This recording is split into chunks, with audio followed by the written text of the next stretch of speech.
বীরভূমের শিউরির করিথা গ্রামে এসআইআর সংক্রান্ত একটি জনসভায় উপস্থিত হয়েছিলেন অনুব্রত মণ্ডল। সেখানে তিনি বলেন, এখানে কোনো বাংলাদেশি নেই, রোহিঙ্গা নেই, মায়ানমারের লোক নেই, আসামের লোকেদের জেলে ভরে ক্ষমতায় এসেছে।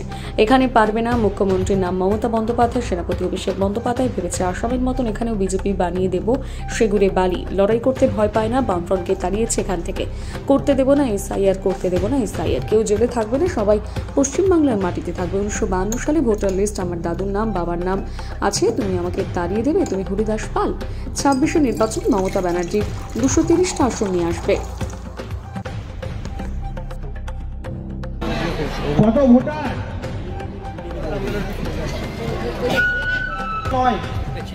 কত ফর্ম ফিল আপ করেছে? ফর্ম ফিল আপ আমাদের নিতেও আছে 43টা, বাকি সব রিসিভ করেছেন তো? রিসিভ জমা দিয়েছেন তো বাড়িতে বাড়িতে? সব দিয়ে দিয়েছি। ধন্যবাদ, অশেষ ধন্যবাদ। ফর্ম ফিল আপ করেছেন? 1404টে ফর্ম ফিল আপ হয়েছে, 38টা মারা গেছে, 18টা ট্রান্সফার হয়েছে। দেখ, সব রিসিভ হয়ে গেছে, ধন্যবাদ। সামনে সবাই 192 ভোট। হ্যাঁ,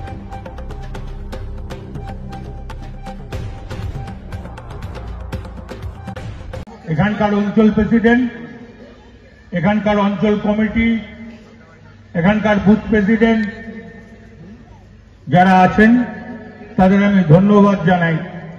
আর মঞ্চে যারা এখানে এসছেন, অনেক মা বোনেরা, অনেক বয়স্ক লোকরাও এসছেন। যারা আমার চেয়ে বড়, আমার প্রণাম নেবেন। যারা আমার চেয়ে ছোট, আমার অন্তরের ভালোবাসা নেবেন। সত্যি খুব সুন্দর করিদ্দা অঞ্চলের কাজ হয়েছে, ভালো। এর জন্য আমি ধন্যবাদ বিকাশ রায়চৌধুরী এমএলএ, এখানকার ব্লক প্রেসিডেন্ট, তাকেও ধন্যবাদ জানাই। আমাদের এখানে আমার সঙ্গে এসছে পুরোই মাস্টার, আছে সুদীপ্ত ঘোষ, আছে নারায়ণ হালদার, আছে দীপক, আছে এই অঞ্চলের আরো মানুষ, ডিস্কো আছে। এবং আস্তে আস্তে দেখলাম মকিম আছে, বলা এবং বলা আজকের নয়, বহু পুরনো ছেলে, বাপ্পা আছে, সবাই আছে। নাম বলতে গেলে অনেকক্ষণ টাইম চলে যাবে। 15,000 2500 ভোটার আর 14,088 তারা ফর্ম ফিল আপ করেছে। এর জন্য আমি ধন্যবাদ জানাই এই এলাকার মানুষকে এবং সবাইকে ধন্যবাদ জানাই, বুথের লোককে। যেখানে মিঠু আছে অঞ্চল প্রেসিডেন্ট, মিঠুকে বলবো ভালো করে দেখভাল কর। এই জন্যই আমি সবাইকে ধন্যবাদ জানাই। প্রত্যেক মানুষকে একটা কথা বলবো, ভয় পাবার কোনো কারণ নাই। আপনারা জানেন মোরারয়ে এক ভদ্র মহিলা তার ছেলে পেলে কিনা সোনালী খাতুনকে বাংলাদেশ পাঠিয়ে দিয়েছিল, কিন্তু মমতা ব্যানার্জি তাদের এগেইনস্টে কেস করে কালকে ফিরিয়ে এনেছে বাংলাদেশ থেকে। অত চট করে পারা যায় না। আমাদের এখানে কেউ বাংলাদেশি নাই, আমার এখানে কেউ রোহিঙ্গা নাই, আমার এখানে মায়ানমার নাই। তুমি যা বলবে তাই আমরা মানব না। তুমি মমতা ব্যানার্জির উন্নয়নের কাছে হেরে গেছো, তুমি মমতা ব্যানার্জিকে পারছো না। তুমি ভাবলে আমি এসআইআর করব, এসআইআর করে পশ্চিম বাংলার 2 কোটি মানুষকে আমি জেলে রাখবো, যেমন তুমি রেখেছো আসামে। আসামে 19 লক্ষ মানুষ হিন্দু তারা জেলে আছে, 5 লক্ষ মুসলমান জেলে আছে। দিয়ে তুমি আসাম দখল করেছিলে। তুমি তাই ভেবেছিলে পশ্চিম বাংলার মাটিতে আমি এই কাজটা করে দখল করব। আমি তাই ভাবে আমি পশ্চিম বাংলার 2 কোটি মানুষকে জেলে রেখে আমি এখানকার ঘুরিয়ে দেবো, বিজেপি বানিয়ে দেবো। ঘুরে বালি। এটা যে পশ্চিম বাংলা, নাম তার মমতা ব্যানার্জি, সেনাপতির নাম অভিষেক ব্যানার্জি। লড়াই করতে ভয় পায় না। বামফ্রন্টকে তাড়িয়েছি এখান থেকে, এক বিন্দু ভয় পায় না। পার করতে দেবো না এসআইআর, করতে দেবো না এনআরসি। কেউ জেলে থাকবে না, তারা পশ্চিম বাংলার মাটিতে থাকবে, তাদের এই মাটিতে জন্ম। তাদের এই মাটিতে জন্ম, তারা এই মাটিতেই মরবে। তুমি ভেবে নিও না আমরা এসআইআর ভয় করে, আমরা 2002-এ আমাদের যাদের ভোটার লিস্টে নাম আছে, আমার বাপ দাদুদের আরো আগে থেকে নাম আছে, যেমন আমার 1952 সালে প্রথম যখন ভোটার লিস্ট হয় তখন আমার বাবার নাম, আমার দাদুর নাম আছে। তুমি আমাকে তাড়িয়ে দেবে? হরিদাস পাল, তুমি হরিদাস পাল। যখন ভোটার তৈরি হয় তখন আমার নাম, আর তুমি আমাকে তাড়িয়ে দেবে এখান থেকে? আমরা আন্দোলন করব না। 26-এ মমতা ব্যানার্জি আসছে। মমতা ব্যানার্জি যত ভোটে জিতবে তত তোমরা ভয় পাবে। আবার মমতা ব্যানার্জি 26-এর ইলেকশনে ব্যাপক ভোটে জয়লাভ করবে এবং 230টা সিট নিয়ে আসবে। ভয় পাবেন না। মা বোনেদের বলে দিচ্ছি, কারো প্রলোভনে থাকবেন না। আজকের দিনে আপনাদের পাশে তৃণমূল ছাড়া কিন্তু আর কেউ নাই। কোথায় সিপিএম, কোথায় কংগ্রেস, কোথায় বিজেপি? আপনাদের পাশে দাঁড়িয়ে নাই, দাঁড়িয়ে আছে মমতা ব্যানার্জির লোকরা। তাই দু হাত ধরে করজোড়ে প্রণাম করে বলছি, ভুল করবেন না। 26-এর ভোট মমতা ব্যানার্জির ভোট। দু হাত ধরে মমতা ব্যানার্জিকে ভোট দেবেন। পশ্চিমবাংলার মমতা ব্যানার্জি আবার মুখ্যমন্ত্রী হবে।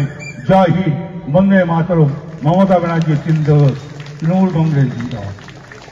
পাওয়া যাচ্ছে না, এই বিষয়ে অভিযোগ করা হলো, কি ব্যবস্থা গ্রহণ করবেন? তাদের কাছে কি এই এসআইআর এর ফর্ম পৌঁছাবে? দেখুন, আমাদের এখনো সময় আছে। আমরা আমাদের যারা বুথের বিএলও যারা কাজ করছে, আমাদের অঞ্চলের সভাপতি থেকে আরম্ভ করে বুথ সভাপতি, সবাই সেই জায়গায় যাতে কোনো মানুষের ভোটাধিকার থেকে বঞ্চিত না হয় তার জন্য আপ্রাণ চেষ্টা করেছে। তার ফর্ম কিন্তু মানুষ পেয়েছে এবং প্রতিটি জায়গায় 90%-এর ওপর আজকে এনুমারেশন ফর্মটা জমা পড়ে গেছে। কিছু কিছু ক্ষেত্রে আছে সেটা পার্সেন্টেজটা কম। আমরা তাদের আত্মীয় স্বজনকে খুঁজে দেখার চেষ্টা করছি কোথায় গেল, তারা কিভাবে গেল, সুতরাং তারা আদৌ বেঁচে আছে না মারা গেছে। সুতরাং এটা নিয়ে তবে আমরা এটুকু বলতে পারি, যে পরিকল্পনা বিজেপি করেছিল সেই পরিকল্পনায় কিন্তু আমরা জল ঢেলে দিয়েছি। এখন একটা বৌদ্ধ ভোটারকে বাদ দেওয়ার তো ক্ষমতা নেই।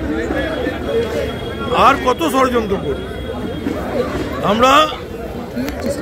আপনারা একটা সময় মনে আছে আপনাদের, আমার এই সিউড়ি বিধানসভায় 374 জনকে বললো মৃত, একটা লিস্ট জমা দিল। আমরা আপনাদের সামনে ডেকে সেই মানুষগুলোকে, তার মধ্যে 2জন না 3জন মারা গেছে, বাকি সবাই জীবিত। ওদের কথা ভেবে লাভ নেই আর বলেও লাভ নেই। এই ভোট আসবে, গান করতে শুরু করবে, সেই গানে মানুষ আর সারা দেবে। এই যে 50 জন পাওয়া যাচ্ছে না, আরো কি রয়েছে এরকম যে আরো তারা নাই বা সংখ্যাটি বাড়ছে? এটা তো আমরা খুঁজে দেখেছি, পাইনি। সুতরাং এটা যাতে খুঁজে পাওয়া যায় তার জন্য চেষ্টা চালানো। ঠিক আছে। এখানেও কি বিজেপি চক্রান্ত থাকতে পারে? বিজেপি কাজ করছে। বিজেপি তো কোনো জায়গায় যায়নি, ওরা শুধু কাগজে কলম করছে। 47টা আমার বুথের বিরুদ্ধে ওরা অভিযোগ করেছে। তো 47টা বুথ কি চেনে? মানুষ আছে ওদের। ঠিক আছে, পাওয়া যাচ্ছে না, তাদের খোঁজ খবর নাই, সেটাই টোটাল। না তারা কি জীবিত আছে? তাদের তো পরিবার তো তা বলতে পারছে না, জীবিত না মৃত। সেই জন্য আমরা নট ফাউন্ড, সেই জন্য BLO 2 আমরা নট ফাউন্ড বলছি, চিনতে পারছি না। না লোকসভায় বা বিধানসভায় তারা ভোট দিয়েছিল? না, লোকসভাতেও ভোট দিতে আসে নাই, মানে তাদের অ্যাকচুয়ালি 10 বছর থেকে নাই, সেই হিসাবে নট ফাউন্ড। তারা কি প্রকৃত ভোটার? হ্যাঁ, যোগাযোগের তো তার পরিবার চেষ্টা করছে, তাদের পরিবারের হাতে ফর্মও দেওয়া হয়েছিল। তার পরিবার কি চিনতে পারছে? না, পরিবারের বক্তব্য অনুযায়ী তো আমাদেরকে নট ফাউন্ড করতে হয়েছে। আমরা তো পরিবারের হাতে ফর্ম দিয়েছিলাম। তারা কি চিনতে পারছে বা কিছু? না, তারা চিনতে পারছে না, তারা যোগাযোগ করার চেষ্টা করছে চারিদিকে, কিন্তু পরিবারই চিনতে পারছে না। মানে প্রায় 8-10 বছর থেকে তারা নাই, সেই জন্যই তাদেরকে নট ফাউন্ড করা। তবুও চেষ্টা চলছে। এরা কি বৈধ? হ্যাঁ, বৈধ তো অবশ্যই, কারণ তার আগে তো ভোট দিয়েছে। তাদের অনেকে 2002 সালে নাম আছে, 2003-এ নাম আছে, তারপরে হয়তো নাই। আপনারা কাকে জানালেন এই বিষয়টা? এই বিষয়টা আমরা বিএলও আমাদের যারা বিএলও যে বুথে বুথের সেই বিএলওকে যেমন আমরা আমাদের যে আজকে কোর কমিটির যে আহ্বায়ক অনুব্রত মণ্ডল মহাশয় এসেছিলেন ওনাকে জানানো হলো, আমাদের বিধায়ক মহাশয়কে জানানো হলো, তারা খতিয়ে দেখবে। কি নাম আপনার? আমার নাম জয়দীপ মুখার্জি, আমি ফরিদগঞ্জ অঞ্চলের বিরোধী দল। কোন এলাকায় মানে কোন কোন বুথে বেশি সংখ্যা দেখা দিচ্ছে এরকম? কোন কোন বুথে না, আমাদের 18টা বুথে।